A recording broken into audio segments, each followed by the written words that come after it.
before I was 21 I had a fake ID and I got it taken. That is so funny. Yeah. You know, I got lucky. I was illegally at a bar, Sky Bar in Auburn. And this girl came up to me and she's like, "Hey, I think you look like me. Do you want my ID?" What? And I'm like, "I don't know how this happens, but yeah." Hands up, heads down, shake it on, turn around. We're kicking down, we're gaining ground. We do it right, do the here right now. All right. Maggie Miller Quinn, welcome to Super Tuesday. Scott Smith, thanks for having me. Also, guess what I just said? Super Tuesday. I didn't even catch it. I just combined Tuesday, which we filmed this morning, Yep. with Super TRUEper. Super Tuesday. It could be a new thing. That could be something. It could. Super Tuesday. Welcome to Super TRUEper. Thanks. Happy to be here. So we just had lunch at Pizza Ed's next door. Delicious. Highly recommend the cheeseburger pizza. Yeah, very good. It's my favorite. It's Hot Dog's. Miss Hot Dog's favorite. No, that's not true. Her favorite is now the pineapple pizza. All right. I'll have to try that next time. But because we had such a deep existential conversation about the meaning of life at lunch, Got pretty intense. I'm gonna say we start off this with, let's start with Taylor Swift. There's never a problem with discussing Taylor Swift. Oh wait, let me do this. I forget sometimes that people may stumble upon here and need some context. Okay. Intrepid Atlanta. Intrepid Atlanta. By way of Ozark, Alabama. Yep. By way of Auburn. Yep. Formerly Miller, now Maggie Quinn. Yep. More Eagle anyway. We're going to get to that too. I almost started with that. What's your official job? What do you do? So I am Vice President of Consulting and Development. So I manage all of our self-funded clients, all of which are in the captive, or in a captive. And I still manage about a handful of fully insured clients. And then I run our consulting team. So that's where the development part comes in. Gotcha. And we discovered, I guess we're going to get to Taylor Swift second. I think we settled upon that we met in 2010. 10? Yeah. Which we're not going to do any math here, but you would have been like 23 years old, fresh out of college. I was a baby, like barely legal drinking age. So that would have been, I would have been 40. Not a baby. Baby faced. That was pre-beard. That was one of my kids. Do you know when my loving children, when they look at pictures of me and they're like, "You look so much better with a beard, Dad. You looked kind of like an egg before." I'm like, and they're like, and I'm like, "That's terrible." They're like, "That's not bad." I'm like, 100% that's bad. Yeah, I wouldn't say an egg is a good thing, Madeline and Carson. No, it's like, no, it's a cute egg. No such thing. All right. Like Humpty Dumpty. Cute egg. Anyway. Maybe draw like a face on the egg. Yeah, I can maybe. I think that's what they're saying. Not flattering. So anyway, we've known each other for a long time. Long time. Go way back. We might even get into some of those early days. Okay. But let's just go to Taylor Swift because it's fun to talk about. Yeah. You're Captain Swifty. Captain Swifty. On Tuesday today, you told me something I did not know. What was your first exposure to Taylor Swift? So my Auburn college roommates, I had two of them, Catherine Kington North and April Lindley Smith. Maybe y'all are related in some Shout out to Matrix roommates. form life. But April she was from Hendersonville, Tennessee, and Taylor Swift went to high school there, I guess, while she was trying to get her start in music. And so they went to high school together. And so in her room, in our college house, she had a poster from Taylor that said, "Call me." And it had her cell phone number. And so we would do that. We would call Taylor Swift before she was super famous. And so we would talk to her on the phone and, probably drive her crazy. How old would she have been at this time? Well, I think she is probably, I don't know, maybe 2 years younger than me. Okay. So, in her teens. Like 17 and you were 19 or? Yeah. Oh. 17, 18. I mean, that's a pretty cool story. Yeah. So Was she famous? Was there what? I don't even know that. she was just getting her start. Okay. Just getting her start. So she had recorded a few songs, but she wasn't like mainstream famous yet. Right. Which is why she would answer our phone calls. So we've demonstrated on Super Trooper that we talk about stuff in weird orders. Yep. This makes no sense. But when you said there was a poster that said "Call Me" on it, what do you think it reminded me of? Call Me Maybe. Yes. Carly Rae Jepsen. So we had a joint team retreat. This was back when I was a principal of Northwestern Benefits of Alabama. Yep. It had to be within the first year that I had met you. Had to be. And it's crazy to think that things have not changed, but we did karaoke. Still to this day. In Destin, Florida. So it was an Intrepid. Was it Intrepid at that point? Yeah, the name was Intrepid? No, we were still subs. Wow, still Strategic Employee Benefit Services. Liz Freyer. Yep. Agency principal and bestie to us both. Yep. We had a joint retreat with you guys in Destin, Florida. We went on that pirate boat dolphin cruise. We did. And we ended up at... You know what's interesting is I think we did karaoke, and I think karaoke was at the famous door, the Red Door, or whatever. In Baytown, the Red Door. And I've never... That must have been like a Tuesday night thing or something. Because I've been there hundreds of times and have never seen karaoke there before. Yeah. Funny story about that place. Before I was 21, I had a fake ID and I got it taken at that place. So I'm surprised I went back there. That is so funny. Yeah. By the way, I never really, until I had kids of this age, that Carson's 21 now, but he had a fake ID. Yeah. Tess has one. She turns 21 in January. Oh, wow. Tessie's got a birthday coming up. 21. Big one. Everybody has fake IDs. When did that start? I got lucky. I was illegally at a bar, Sky Bar in Auburn. And this girl came up to me and she's like, "Hey, I think you look like me. Do you want my ID?" What? And I'm like, "I don't know how this happens, but yeah." And so it was like the best fake ID because it was a real ID. Yes. And I mean, it worked everywhere until I was on spring break at the Red Door, that place. And somebody was just a poopy head enough. Yep. But I was so nervous. I'm like, oh my gosh, I'm going to get arrested. My spring break is going to be ruined. I wasn't really worried about the arrested part for some reason. I was just worried about missing spring break. But yeah, thankfully I turned 21, I think shortly after that. But I don't know if I've ever told this story I know I haven't told it on Super Trooper. I had a fake ID. So I'm much older. So this is when I was in... So they existed way back when. Well, this is how... Have you met my aunt and uncle, Griff and Gloria? I don't think I've met them, but I've heard you talk about them. They've been at church. They were at Oasis. Oh. They came to a True Learning Academy. Yeah. The one that... Yes. You got them out there to dance? Yes. Yes. Yeah, that. I call him Uncle Jimmy. He's Griff. Okay. Because the last name That's was Griffin. why I didn't recognize the name. So Griff and Gloria. So Jimmy, Griff. Yep. I was a freshman at UAH. I played basketball there. I don't know why. I had to go somewhere. I wanted to get in a bar. Mm-hmm. This was in 1988 or 9. Probably 89. I was born in 1987. Perfect. So you were 2. You were a toddler. I had walked over from my grandmother's house, my grandparents' house, to Uncle Jimmy's house. He had a computer. By the way, there weren't a ton of computers back then. Right. And he had a dot matrix printer. I don't even know if you know what that is, but it was a dot matrix. Like it was a typewriter? Kind of, sort of like a typewriter printer. And we made, and he had a laminating machine. I don't know why. This is something Uncle Jimmy would do. We made a Kent State University college ID and made it be a fake ID.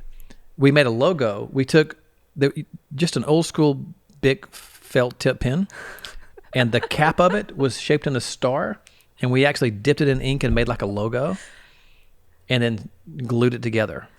So that would get you into a bar? It worked 3 or 4 times. Like it didn't have to be like an official state ID? Well, no, not back then. Who knows? I think our process was, who's going to question a Kent State University ID? Everyone? And it worked. It wasn't that there weren't, I don't think there were a bunch of fake IDs back then. Yeah. Or if they were, heck, I don't know. It worked. It worked. I only used it 3 or 4 times. That's all that matters, is it worked. It did work. That's so funny. I just remembered that. And he likes to giggle and tell that story. I can't wait to ask him about it. He has a lot of little Scotty stories because he was kind of like an older brother growing up. Yeah. That's a good one. Okay, well, let's jump back to Taylor Swift. Right. So you called her. Do you remember conversations, or is it? I mean, not really. I just remember, like, it was like a brag thing, but like not a lot of people knew her, you know? Right. But like as she became more famous, I would be like, yeah, we used to call her and no one would believe me. And so then I would call April and be like, can you please vouch for me that like you knew Taylor Swift? And like, so that means I kind of know Taylor Swift. And she's like, well, I mean, you don't know Taylor Swift, but like we would call her. So yeah, I mean, that was how I became a Taylor Swift Swiftie. Were you a Swiftie yet? I mean, were you like you're a big Swiftie? I've been a Swiftie. Okay. Since. It wasn't even a Swiftie when you were a Swiftie. Like I was a Swiftie before before Swifties were a thing. And you saw her in concert recently. Yep, she came to Atlanta, and dare I say, it was the best night of my life. Can you tell a story about how you ended up in the family suite? Yeah. So I'm not exactly sure how I got there, but I was in a suite, and I just started conversing with the people next door, and maybe it happened to be her posse, like her mom and dad and some people that she was with. And so, you know, the bars to this suite are really low, like the dividers. And so I just hopped over and pretended like I was meant to be there. And, you know, just hung out. It's kind of one of those things, like if you act like you are supposed to be somewhere, you just act like you're supposed to be there and roll with it. Yeah, that's been a big part of my life, just acting like I'm supposed to be fake here. it till you make it type thing. I don't think anybody that knows you is surprised by the story at all. Yeah, they shouldn't be. They shouldn't be. So since we want to stay on light topics and not get too deep into like stuff, let's talk about the Iron Bowl this past weekend. Yeah, it's super light. Where were you? For those of you who don't know, you should be glad we're on video, or I give you a big middle finger right now. If you happen to have missed it, the Alabama and Auburn game ended with a last-second miracle touchdown throw by Alabama to win the game. It's been called so far the mill throw, the Milrow miracle. Here we go. My favorite is 4th and a milli. Also Isaiah 4:31. I don't know which one is going to stick, but at least we have something to put alongside that horrendous kick six that's been around for 10 years. So where were you watching the game? So I was in Blue Ridge, Georgia.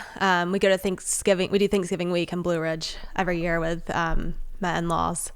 And we decided we hadn't had like a girls moment the whole week. And so me and my mother-in-law and sister-in-law went to this cute little bar downtown. My daughter, who's 5, decided she's also a girl, so she should come along. And thankfully, she's developed my love for Auburn. And so she kind of got the intensity of the game. Right. So we were watching there, and we sat down at the bar, and I looked to my right, and there were 2 Auburn fans. And I'm like, you know, this is a sign. Like, the game had just kicked off. I'm like, this is our day. Like, we are going to win this game. And so it was awesome until it was not. And so, you know, those last 30 or 40 seconds happened, and immediately ordered a extra dirty martini with blue cheese olives and drowned my sorrows. And, you know, I was waiting for Scott to text me, and most of my family, besides me and my dad, are Alabama fans. And so I was just waiting for the text to come flooding in, and no one texted me until the next day. Generous like that, those Alabama fans, except for my dad's fiance. Oh. And she texted us, but you know, I'm kind. Good way to start a relationship. I'm kind. You know, the day will come. I was so just almost giddy with laughter because it was so Unbelievable. unreal. It was so unbelievable. The score on 4th and goal from the 31-yard line. And it was, we've talked about this, and I've said it before. There's a little bit of relishing in the pain and the agony of the fans of the other team. Because especially when it's Auburn and Alabama. Yeah. Yeah. Or Tennessee. I would feel this way about Tennessee. I will feel this way. I don't like our chances against Georgia, but if we were to beat them in the same manner, I have a bunch of friends that are Bulldogs that I would also relish in their Like Liz. sorrow, because it's sport. It's not real life. It's just, Right. it's agony over fandom. And I would giggle and snicker, although it would hurt. They would text me too Yeah. and give me a hard time. Yeah, I would have talked smack. Yeah, for sure. That's the way it's supposed to be. Right. And it keeps it light and fun as long as you don't take it serious. But then you do things like bring it up on a podcast to make it. Well, I mean, to be fair, if we would have pulled out the win, I would have been the first. That would have been the first thing I would have said as soon as we sat down. I would have given you a big more damn eagle.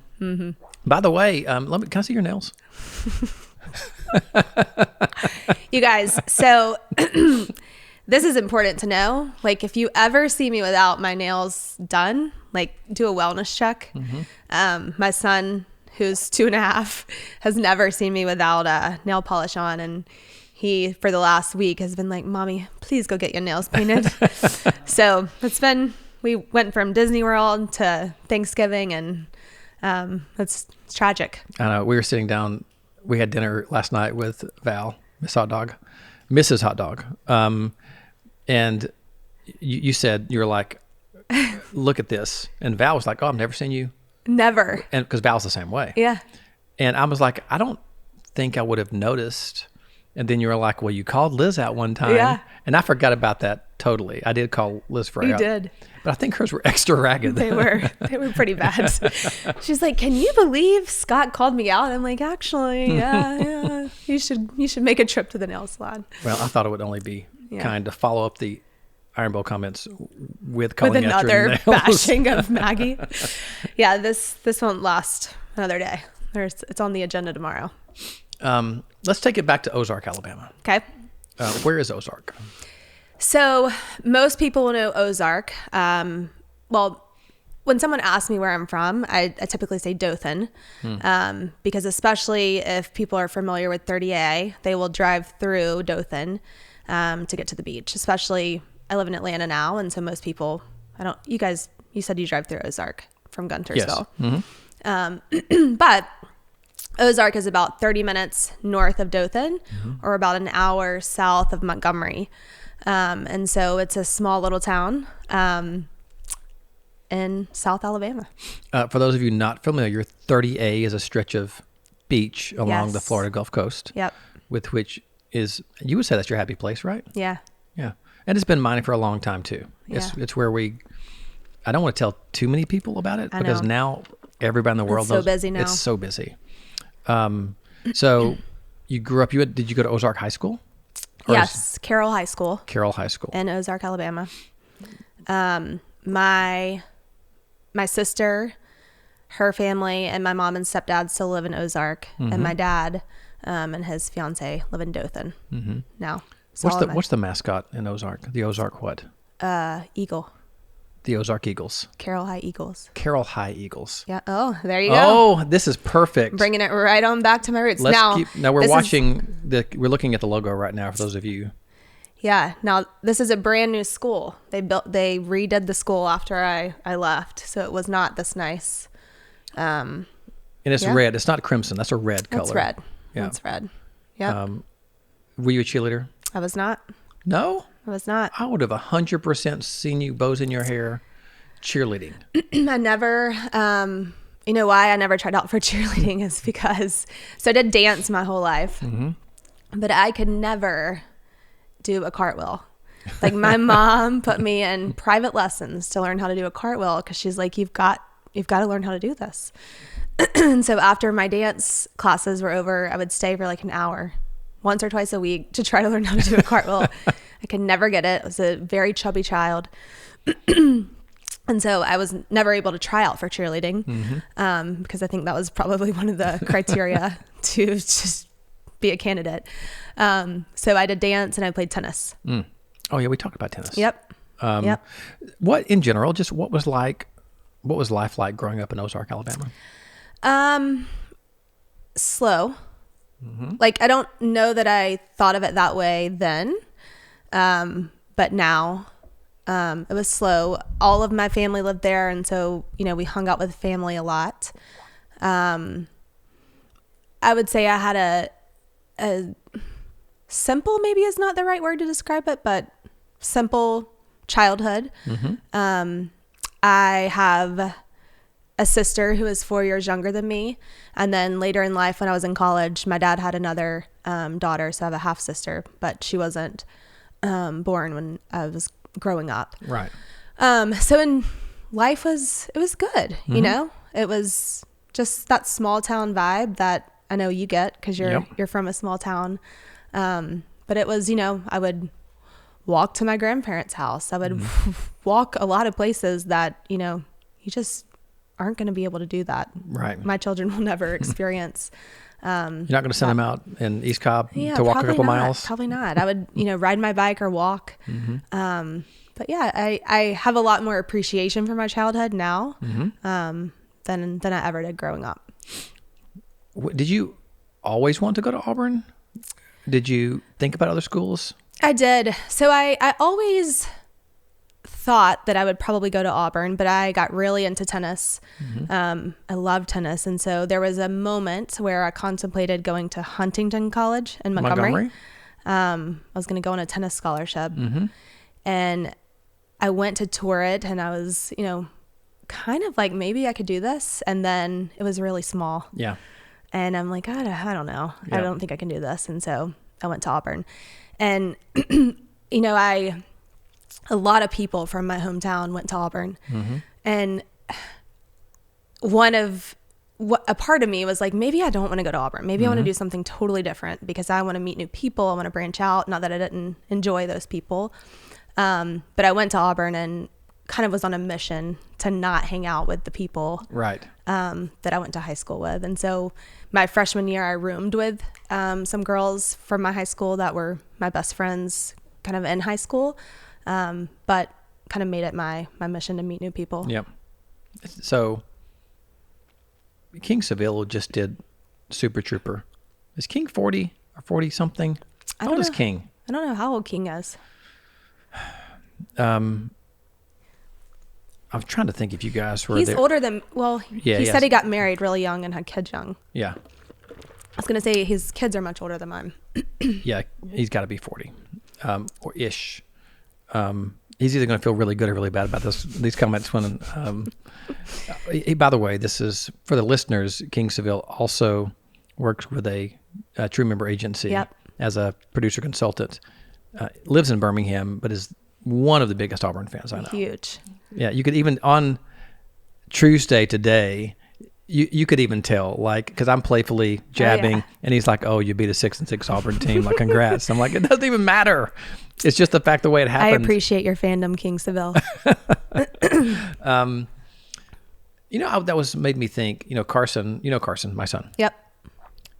He was just in Auburn. Did he go to the Iron Bowl? He didn't go to the game. He just went there because 6 of his 8 best friends go to Auburn.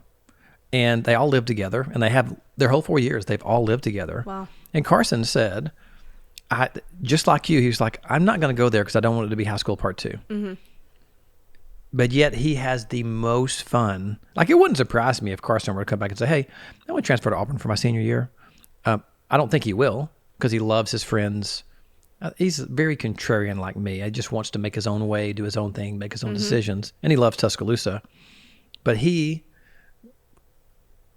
also loves Auburn just because all of his friends are there. But it's just interesting to hear you say that because I think he felt the same way. Mm-hmm. Like, he might have gone to Auburn if all of them had not gone, if just a few of them would have gone to school. That's interesting. It was interesting because, so I lived my freshman year with my 3 best friends from high school. And then, it came time to renew the lease and I had made new friends. Mm-hmm. And I decided, I wanted to live with different people.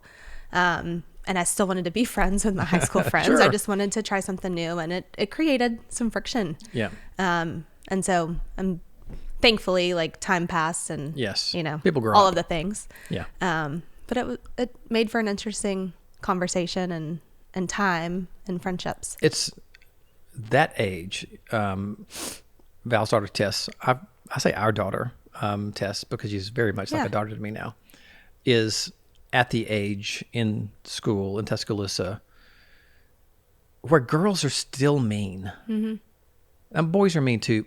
I would say, by the way, I apologize for overgeneralization and talking about gender norms, but boys are kind of stupid. Yeah, I was just gonna say, boys are dumb, girls are mean. and they're still in a very stupid phase in college. And girls just mean and comparison and catty, and it's just, I can see where you basically just saying, hey, I love you guys. Yeah, I'm not gonna not hang out. Yeah, I just want to try some new stuff. Yeah, I've just been basically living with you for the last 4 years. I Yeah. want to do something different. And they're like, who's Maggie think she is? Yeah. Yeah. She thinks she's better than us. Yeah. Yeah. Yep. You know what's interesting is I was just doing this is schizophrenic time, but I was just, it reminds me of this. Some traits of uber successful people. One of them is, and this was a research study done, is they actually think they are better than people. And at the same time have a chip on their shoulder that they're never quite enough. So they believe aspirationally that I am destined for greatness. I am better than other people because I am going to do this, while at the same time are insecure and think they always have to prove something. That has nothing to do with what we're talking about, but it just triggered that thought. Because really, this is the way my brain works. I was thinking, I'm going to out your age. You're 36 years old. Yeah. I don't care. But I was like, wow, you're only 36. Like, I think just because of your stature, your position in the company, your knowledge level, your maturity, it's just more than 36, right? It seems like you're older than that because of, I guess, knowledge and position. But yet you're only 36 years old. I guess when you get older, 36. Time out. How old are you? 37. Why are this is the Matrix. There's so many people in my life that are in that age group. We talked about it briefly today, but I'm going to ask this question anyway. When I say, oh, wow, you're only 36, what does that make you feel? How does that make you feel? Cool. No, I mean, it makes me feel, like I don't know why. I'm trying not to use the word hate because I'm trying to teach my children, like, you don't really hate anything. Right. But I dislike the term imposter syndrome, but I feel like sometimes I'm like, am I really like of age to like be a mom to 2 children and like be in this role in this company? Like, how did I get here? I just woke up and like all these great things have happened to me. But it makes me feel, it makes me, when you say things like that, it makes me like on the drive home, I'll be like, wow, like that's really cool. It makes me take a beat to like think about all that has happened and how gracious and thankful I am for really all the people that have mentored me. Les Freyer, shout out to everything you've given me. Just, it makes me feel grateful. You've only had one job after college, and that's Intrepid. I've only had one job. That is amazing in this day and age. Were there times ever when early on where you were like, oh, I think I want to try something else? No. And you know the reason for that? Liz. Yeah. I mean, from the time I started working at now Intrepid, then it was SEBS, Strategic Employee Benefit Services. Thank goodness we're not that anymore. I don't know. Like I just knew that she believed in me. And I just have a deep trust with her. I believe in her and I trust her immensely. And I know that I can't ever go anywhere that's going to be better. It's, in our industry over the past 3 years, I think it's a post-COVID thing. A lot of people kind of looked around and it's like, oh, well, I can work from home now or work hybrid or work anywhere and I can make some more money short term. A lot of people made changes in our industry. And I'm going to say this is no formal study, this is anecdotal, but more people than not, if they were honest, would say they regretted making the move because they were, grass is always greener. Right. But also, Liz has created a very unique culture and company of trust and respect and late nights together and very unique team bonding. You really can't describe there. I don't know if there ever has been or ever will be another company like Intrepid Atlanta. What are some things that you think make the culture so dang unique? I think the part that's hard to see is, we have a lot of fun. Mm-hmm. And I think a lot of people see the fun we have and they're like, man, I want to go work there. Mm-hmm. But I think the part that really bonds us together is we work damn hard. Mm-hmm. And so at the end of the day, when we've been able to serve our clients and feel like we've accomplished something so great together, and then we're able to celebrate that, mm-hmm. I think that's what brings the culture together. That's kind of the bow that you're able to tie on the culture. And I think, Liz does such a great job just making sure we have the right people in the right seats. Mm-hmm. And she's really great at recognizing what each person's individual talents are. And I think, it's kind of all of those things, and it didn't happen overnight. Mm-hmm. We don't always find the right person the first time. And maybe we hire someone and they're not in the right position from the start. But like I said, she's really good at finding what that person, what their natural talent is. Mm-hmm. Well, it's a unique blend of, this is totally, on the outside, but I know a lot of you very well. There's a combination of fun mm-hmm. and bonding and camaraderie mm-hmm. that is really hard to replicate in a lot of offices. Mm-hmm. Like it really is. A lot of offices just can't get everybody on the same page around just the friendliness level. I'm not saying that's always perfect, but it's always unique to know that, little things that people don't realize is that, everybody gets professional designations, mm-hmm. which requires study. Yep. There's really a championing of knowledge and being smart. And that creates, it's hard to describe how that creates bond, but it's a little bit work hard, play hard, but it's also just sort of do everything with sort of a zeal, a zest for life. Yep. And I think at the end of the day too, like we all genuinely like each other. Mm-hmm. Like, Liz is one of my best friends. Like it's, of course, like she's my boss and mm-hmm. she's not going to have a problem telling me something that's tough from a work perspective. But like, if I need some personal advice, like she's going to be one of the first people I call. Mm-hmm. And so that extends beyond her. Everyone on the team, the Zen Gen is what we call mm-hmm. the young girls. They all hang out together on the weekends. And I think there's a deeper bond beyond just, hey, I'm here to collect a paycheck and work 8 to 5 and go mm-hmm. home. It's so easy. I'm going to sound like the old dad here sometimes because I think about my kids all the time. Mm-hmm. We filter stuff through us, and it's really unique what you've done to stay somewhere. A lot of people would have taken the experience that you have and just left for more money at some point. Just said, hey, someone's going to pay me $20,000 more a year. I'm sure that was a possibility at some time in your career because you always kind of reach a level where your experience and attractiveness to the outside world is a little bit ahead of where your employer sees. So many people just jump, and you are reaping the benefits of kind of staying the course,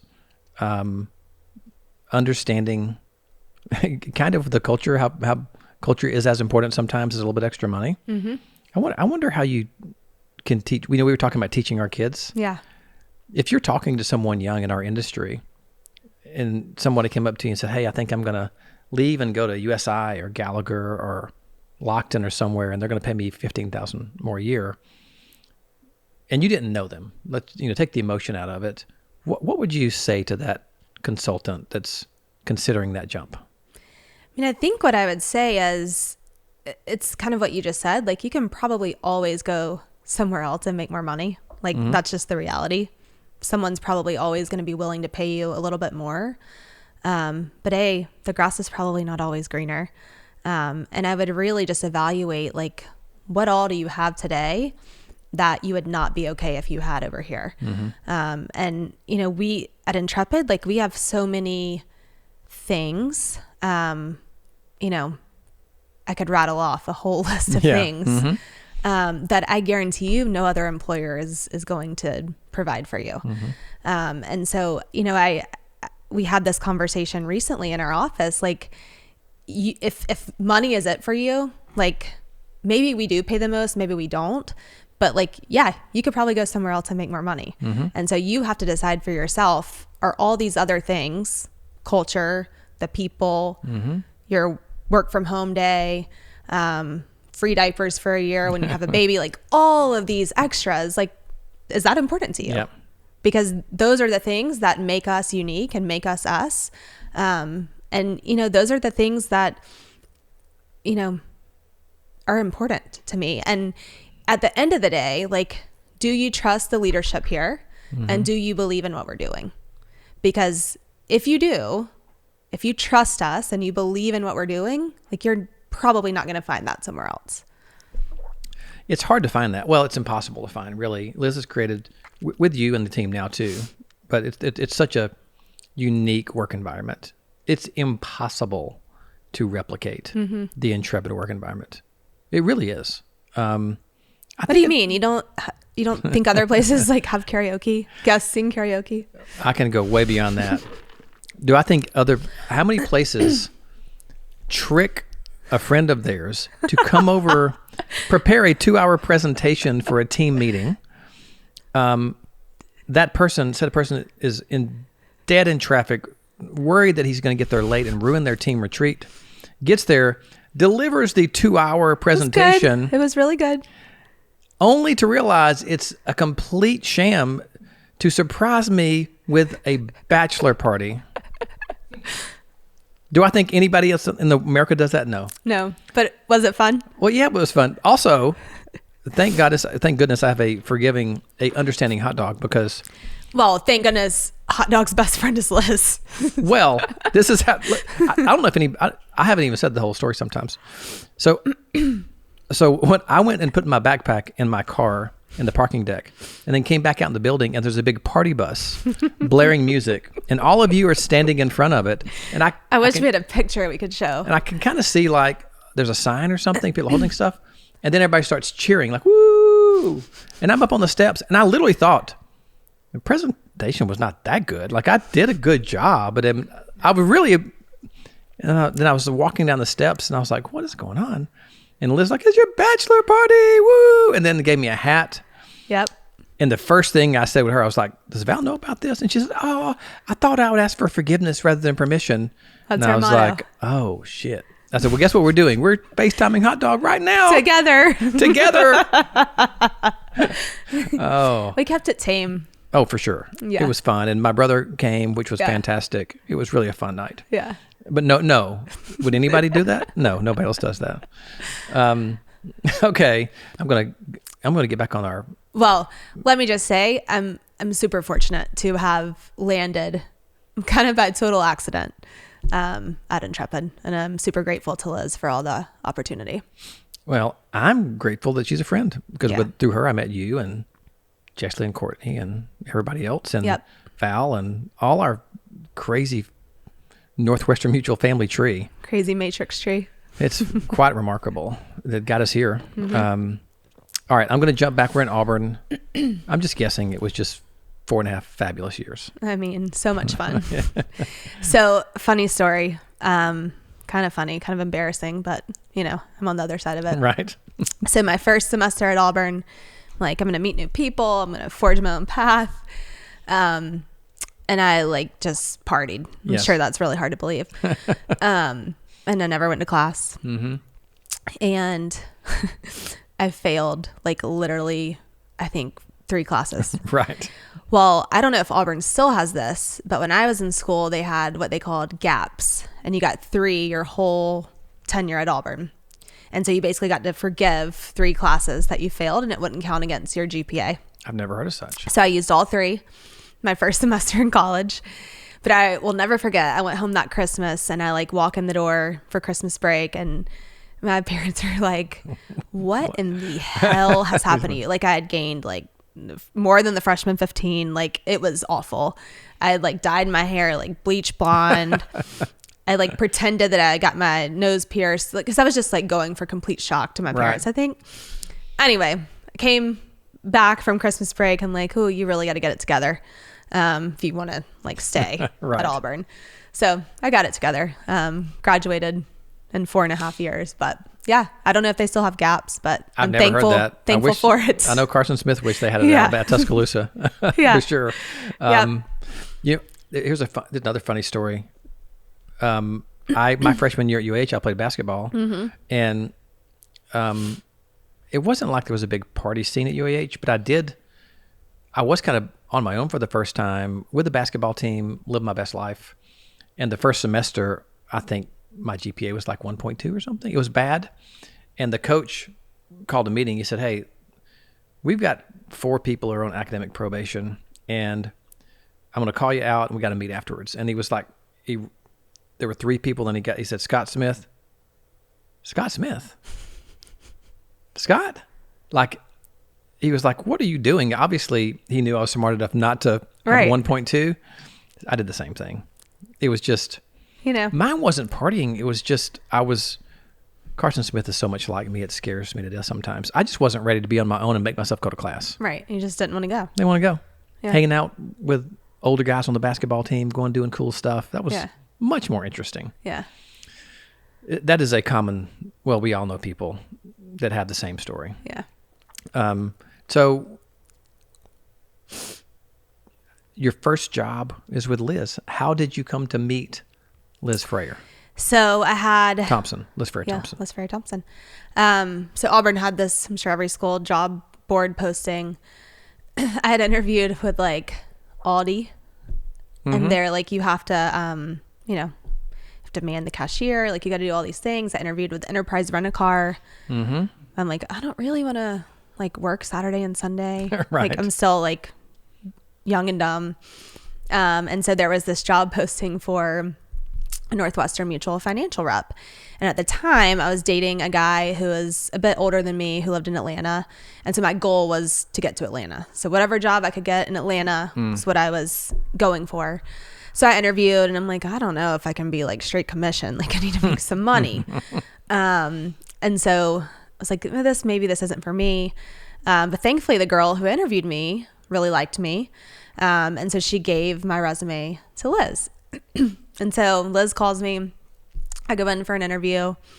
I'm not sure how I got the job because she said it was the worst interview she had ever done. But she's like, I hired you because you were so confident in the fact that you were organized. Like you sold me on the fact that you were organized. And so she hired me. What I think I told her is like, it was probably the worst interview. Maybe I was nervous. I don't know.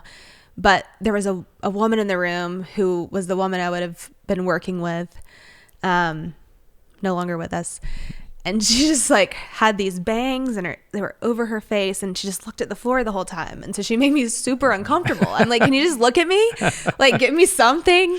But anyway, thankfully she hired me and, what was your first job? What was the title? I was, a benefit advocate is what we call them now.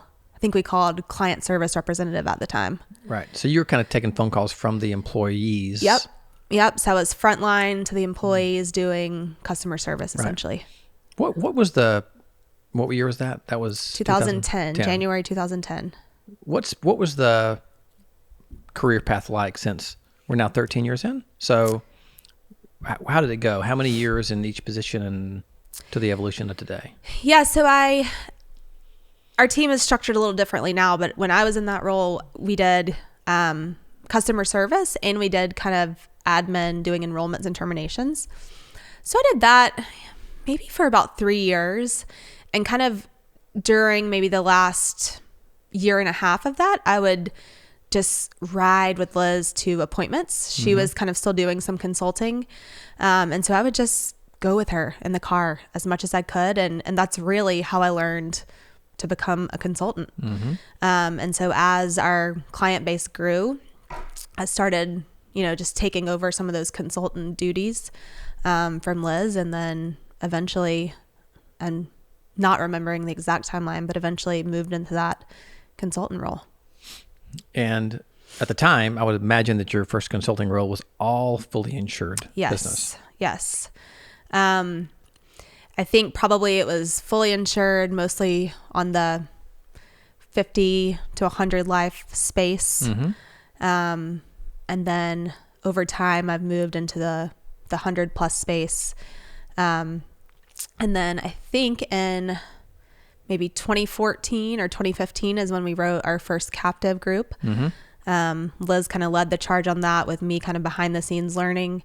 And then once we wrote our first one, they kind of took off. Right. And so been kind of doing that ever since. You guys have a bunch of Pareto business. We can talk about it. Yeah. Because I'm shallow and need all the positive affirmations and words of affirmation and credit, I introduced Pareto to Liz a long time ago. Yep. And I like to tell these kind of stories because at some point, I don't know if it was still Clayton at that time. Probably. He was like, "You're going to tell. We're not going to do any business with them." Yeah. You know what he told me? What did he tell you? You know what he told me, which is what lit the fire to sell the first case? He told me that if I had to sell beer at a Falcons game, he knew that I couldn't do it. I'm like, are you kidding me? And so that's all it took. I'm like, I will not only sell this case, I will sell a million more. I hate the fact that he feels good about this. If he ever listens to this, he's going to be so proud. Yeah, he's going to take all the credit. Well, maybe he did. He was tough love. Yeah. That's what motivated you. That's what motivates me. Competitive. Yeah, I'm competitive. And you guys now have how many? I think I just wrote my 27th Pareto case. That is outrageously fantastic. Yeah. At what point so you wrote your first captive case. I'm guessing you weren't an expert when you wrote the first one. I knew nothing. And, right. I've really got to give a shout out to Drew Rosemerick. And what's up, Drew? Drew Rosemerick. And really Adam Boothie. Yeah. And I hate to say it, but Clayton, they really taught me everything I know now about self-funding. Because I knew nothing. Like Liz and I are like, what do you mean we have to write the pharmacy separate? Like no one told us this. So, they really helped us along through learning the ins and outs of what to do. By the way, Drew is now with Allied. Yep. I want to make sure I give the appropriate shout outs. Yep. He was at Cypress at that time. Yep, he was. I actually talked to Drew and Tom Doney this week. Oh, wow. Worlds colliding. I know. Throwback. They've been a part of my life for a long time. One of the great parts about this business, True, I guess True too, is that it just brought a bunch of people into my life that are fantastic human beings. Yep. Not that we don't all have our faults, but when I think about, I was just talking with Drew. He picked me up in Denver at the Denver airport, and we drove to a meeting at the Broadmoor. I don't think it was a CIAB meeting because I don't remember what meeting it was, but it was before True started. It was in 2015 I can remember seeing Tom and them saying, "Are you going to do it?" I'm like, "Yeah." I mean, I basically have the clients. I'm launching it in a few months. And to have people that have been around for so long and have seen the growth and all that kind of, it's just super cool. Yeah. And also the fact that I was able to say, "Tom, wait, didn't Maggie just go to the CMAs with you guys?" She was like, "Yeah, Maggie was there." Yeah. It's just fun stuff to have all those relationships. It is the people. I mean, I've met like lifelong friends like you. Yeah. And so many others that I would have never known if it weren't for this business. Let me figure out a good way to phrase this. When did you realize you were really good at your job? I know that's a bad phrase and people don't like to answer it that way, but you're really at the top of the gig consulting game. Well, thank you. maybe I'll ask it in a way that you'll like it better. But when did you realize, like, I can do this really well? I think I realized I have a passion for especially the captive when I was able to see results for my clients. Right. So I don't know that directly answers your question. But just being able to go to my quarterly meetings with my clients and show them the financial results versus where they would have been if they stayed in the fully insured world. That's what's rewarding to me. And then, being able to hear our benefit advocates on the phone, saying, hey, you can get this prescription at $200 less if you use this integrated coupon card that we've built into your pharmacy. Like those types of things are what keep me going and make me want to continue doing great things in the healthcare market. I'm thinking about my kids again when I'm at with this question. Carson and I just talked over the holidays about kind of loving what you do and finding a job you love versus one that you fall in love with. It's not like any of us really decided. There was probably, well, I know this for a fact. Never at your time in Auburn did you say, I'm so looking forward to a illustrious career in the insurance business. No. With healthcare captives and pharmacy. And what is the dynamic? What do you think it is? Because you really like what you do now. Did you learn to like it? What's if you were talking to Millie, let's talk about your little Millie. By the way, I just realized that when I said fourth and a Millie, like it might have a different meaning for you. Yeah. Millie. You know that rap song. So if she were to say, should I do what I love, Mom? Or am I looking for my passion? Or can I find passion in my work? I think that's a great question, but I think at the end of the day, like, what do I love? Like, I love being able to help people. And I think if you really boil down what we do, like we're helping people. Like if an employer is able to save money, they're helping their employees save money, which in turn enables their employees to provide to their family. And so, it all comes back to helping people. So I think in some ways you should find your passion, but I think if you don't know what you want to do or what your passion is, you can develop a passion by just finding a job, if that makes sense. It makes perfect sense. And it's really, it distills things for me a little bit. Even when I asked the question, I didn't ask that question in a great way, but you answered it in a perfectly clear way, which is find a job and see if you can really love it. Yeah. I talked about it in a past episode, how in this gumbo of happiness, an ingredient is helping people. And I think it just is part of being happy is you have to find a way to help people. Yeah. Speaking of helping people, motherhood.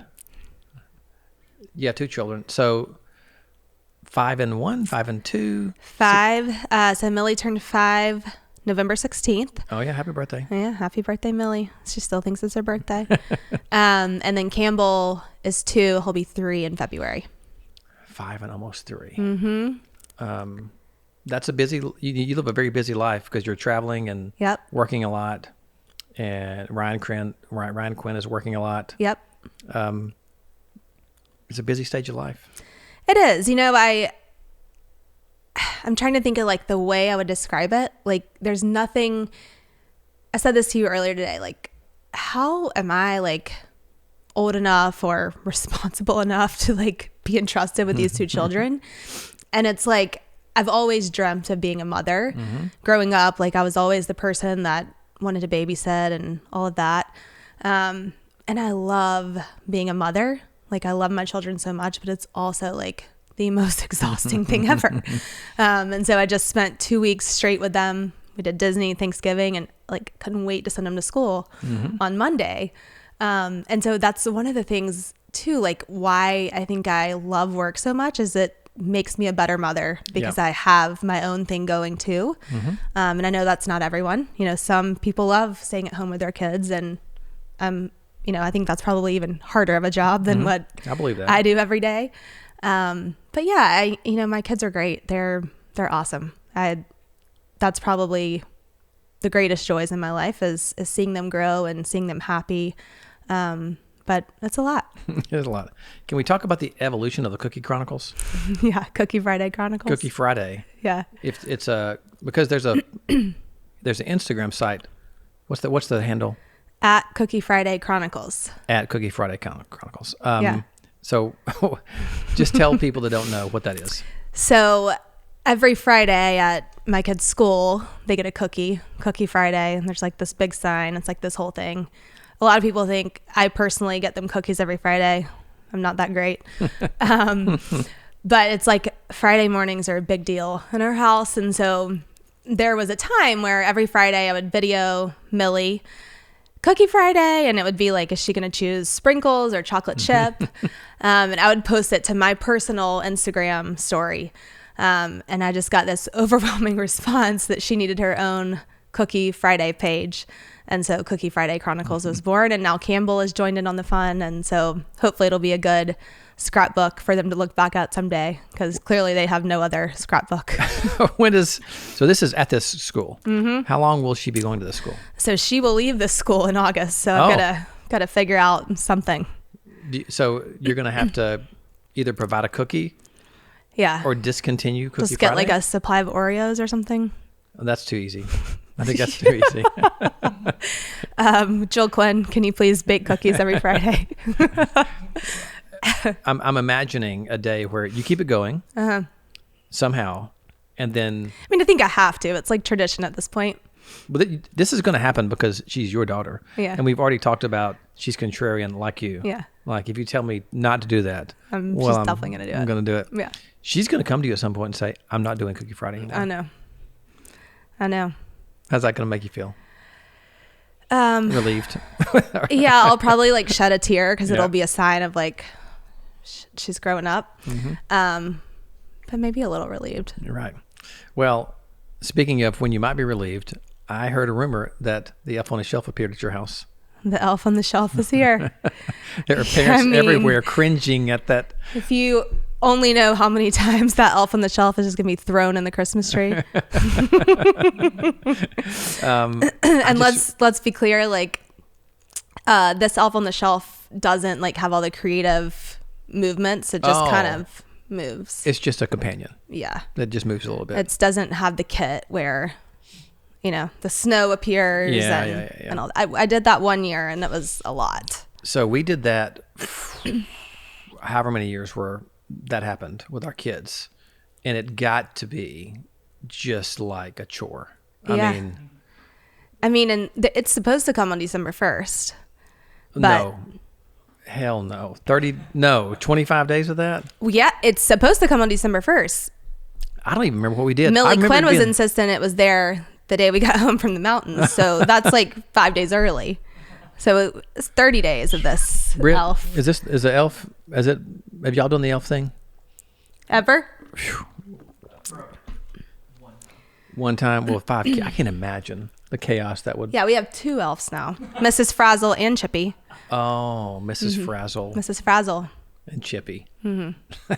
But again, what's my passion? The joy. Yes. I mean, nothing brings Millie Quinn greater joy than this elf. So I'll channel that for the next many days. Yes. Well, you've probably got another... I don't exactly know who listens or watches this. Mm-hmm. So as I'm talking, I think I'm backing off talking about certain things because it's possible kids might somehow be in the car with parents. Millie said she wanted to listen to it. Okay. Hi, Millie. Yeah. I watch you every Cookie Friday, as does Miss Hot Dog. Yep. Mrs. Frazzle, too. Mrs. Frazzle? Mm-hmm. By the way, talk about bringing joy. The fact that people call Val Hot Dog and Mrs. Hot Dog is fantastic. That's amazing. I don't know if I've said this on a podcast, but I'm on a mission that when we're grandparents, that she be called Hot Dog. She says no. I know she says no, but even Madeline the other day was like, and Carson were both like, and Tess were like, we kind of like that. Well, the secret. I mean, you just teach the kid to call them whatever. And I'm super angry about this. I have declared I would like to be Big Papa because the hip hop reference. Mm-hmm. That's it. No other reason that I just I like it when they call me Big Papa. It's funny to me. Uh-huh. Both of my kids are like, and Tess too, are like, that's never going to happen. You're never going to be Big Papa. And I can't figure out why they're so opposed to it. What do they want you to be? They don't know, but they just don't want to be Big Papa. I'm like, hot dog and Big Papa? There's no other. It's very unique. Very unique. Very unique. If it's up to them, they'll probably call me Scotty because all their friends, Madeline's and Carson's friends, all call me Scotty. It's kind of boring though for a grandpa name. For grandpa, yeah, it's a cool dad name to have for the kids. Yeah, because they're comfortable and they like me. But I haven't thought about this. Do you know what you would like to be called as a grandmother? I mean, it's so far away. So no, but my niece, her name is Evie, but we call her Weeby. Weeby. Which all of my friends thought her name was actually Weeby. Recently, one of my friends was like, where did your sister get the name Weeby? I'm like, that's not her name. Millie just couldn't say Evie. But she calls me Aunt Sassy. That fits. Yeah. So I don't know. I haven't thought about a grandmother. How did that happen? I think my sister and mother came up with that name. Aunt Sassy. That is so but I good. didn't dispute it. So, yeah. So where are we now? We're in December. No, we're not. Almost. End of November. What is your next work trip? Well, let's talk about this. You travel a lot, both personally and for work. Yep. Wait, let me back up. Can we talk about how fun the Croatia trip was? Is that appropriate to talk about? Of course. We were best trip ever. Oh, if there's a way for you to find like 30 people that you know that can go rent a boat and do this Croatian cruise. I know. You know, I want to repeat that for my 40th birthday. The same thing or different? Like similar but different? Yeah. We just need to find a different location. I know, but I don't know that there's that. I don't know that you can do that same thing on a different location. Yeah. We asked the guy, what was our dude's name? Philip. With a soft F. I don't know. We haven't talked about this. He introduced himself. Liz said, is your name Philip? Is it Liz or you? Who was it? Liz. Liz was like, is your name Philip? He said, yes, it's Philip with a soft F. Like, how do you even say that? And it I wanted, the whole trip, I'm like, Philip. Like, what's a soft F? And when he would write it on the board, it had like the thing on the top. Philip. What's it called? The soft F symbol. Yeah, whatever. He was the best. Anyway, he was our cruise director. Yeah. He said they had them in, I can't remember. Yeah, you can do, but it's like a 3-week thing or longer. Anyway, research to be done. Not my strong suit. I'll leave that to someone else. It's only your 40. You only get 40 once. That's I don't true. want to be, I mean, as much as I loved all these people. You're not going to be on that boat for 3 weeks. I'm not going to be. This is what I would say. I would do it again for sure, but I was ready to be off the boat. Yeah. First of all, I got the plague. Yeah. There were 10 of us that got the plague, and I got sick. I was sick for one whole day, and that put a damper on it. It was just one day, but it was the perfect amount of time. Mm-hmm. Matter of fact, it could have been one less night on the boat. Like we would have stopped that night. Instead of staying the last night we stayed on the boat, because we were docked. Yeah. If we had just gotten off and been in a hotel, I just needed to like stretch out a little bit. Yeah. But it was a 10 out of 10 fun. That was amazing. If you don't know, there were 31 of us on this. It was a yacht. It sounds baller and bougie to say that, but it was a 18-room yacht, and you had your own little bartender, and we ate 2 meals, usually breakfast and lunch on the ship, and docked for dinner. Had a swim stop in the most gorgeous locations ever every day. Yeah. Did little take me back. excursions. I know. That was so great. And then you just end up on the deck talking to somebody because the coffee. Oh, we had coffee every morning. You probably knew a few more people. I probably knew half the boat. Yeah, I think there were probably a lot about of the same. Ethan, who is Liz's husband, some of his high school friends and college friends were there that I had never met. Same. I didn't know them before. It was kind of cool to have. You talked about that, how cool it was to be around different people. Yeah, I loved that part of it. Well, I'm down to do it again. All right, let's do it. It was remarkably affordable. Yeah. That's not. I think that's fair to say. It's fair to say. It is less than our annual trip to like 38 every year. Mm-hmm. And you're in Croatia for a week. Yep. On a private yacht. Yep. It was really cool. It was awesome. Do you have any upcoming trips, or are we done for the year with work stuff? So we have one more just overnight. We do a leadership retreat just overnight. That's super fun. Yep. But that's it until January. By the way, I put a bug in your ear. I know Liz will listen to this, as will all Intrepid will listen to this. Uh-huh. You guys do a team trip every year. We do. Lake Gunnersville, Alabama. Yeah. So now you and Liz and Maggie have stayed at City Harbor under Yep. development. Yep. Those are perfect for your team because they're two perfect. bedrooms, Kitchen. They're only $250 a night for the 2 bedrooms. I mean, I'm in. And we've got Old Town Stockhouse to go have a dinner. We can get the back room. We've got the pub, Yep. which is just fun karaoke. And we have to come on a Tuesday so we can do the trivia. We could do trivia. We've got on the boat if it's the summer. Mm-hmm. The boathouse will be ready. We normally do our team trip in August. This is perfect. Yep. And I've got to think it's budget friendly. You can drive. Yeah. Easy drive. I think, All right. if not this year, because it's possible it's already been planned, we just need to peg a year I'll for it to rally the happen. troops. All right. We can do it. All right. This is gratuitous. You've been around True from the very beginning. Yeah. I can remember. OG Swifty, OG True. Yep. OG Intrepid. OG, pretty much everything Yeah. good in our life. Because I can remember being at the first True Learning Academy. Uh-huh. I can remember even then you've always been such a positive person in my life personally. Oh, thanks, Y'all have been Scott. encouraged. I mean, there's many times you said you're proud of me I'm very proud of you. in moments that are like, meaningful.